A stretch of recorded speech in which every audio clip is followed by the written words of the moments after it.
Hey, can I have some dihydrogen monoxide? Nah, we're out. How about some sodium chloride? Nope. Are you serious?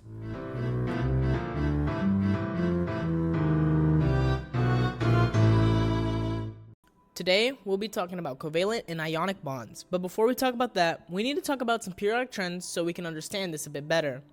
The two most important trends that affect bonding are probably atomic size and electronegativity. Electronegativity is a chemical property in elements that dictate the tendency in how well an element attracts electrons.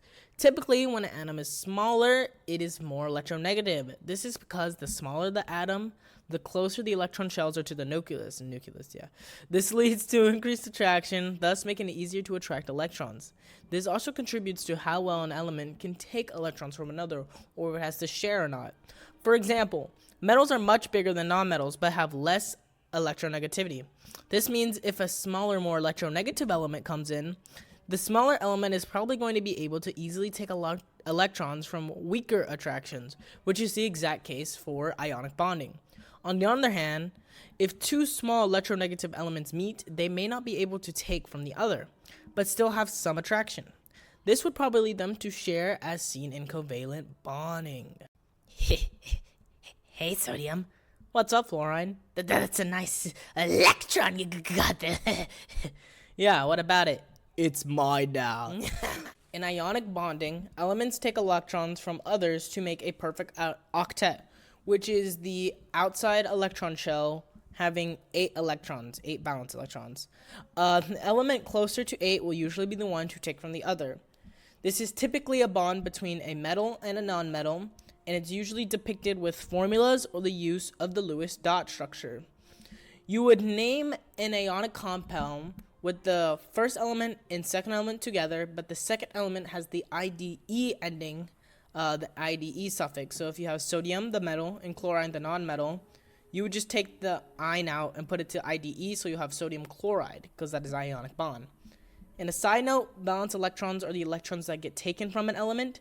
When these are taken from an element, the element becomes positively charged since the electrons have a negative charge, and the element that gains the new electrons will become negative charge due to, again, the negative charge of electrons. Valence electrons, again, are on the outside of the atom or element. Hey, carbon. Hey, fluorine. Me and my three friends have a proposal. Yes? Want to share electrons? What do you mean?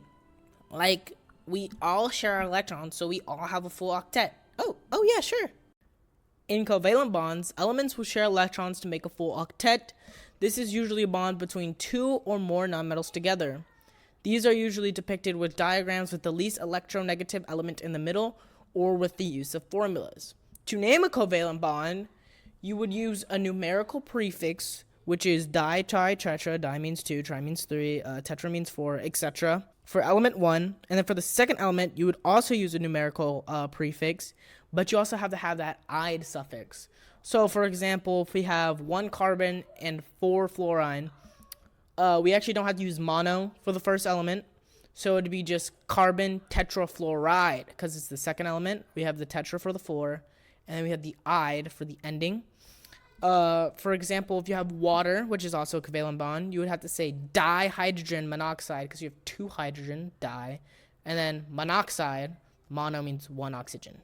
Hopefully, today you understood a little more about ionic and covalent bonds and a little more about periodic trends.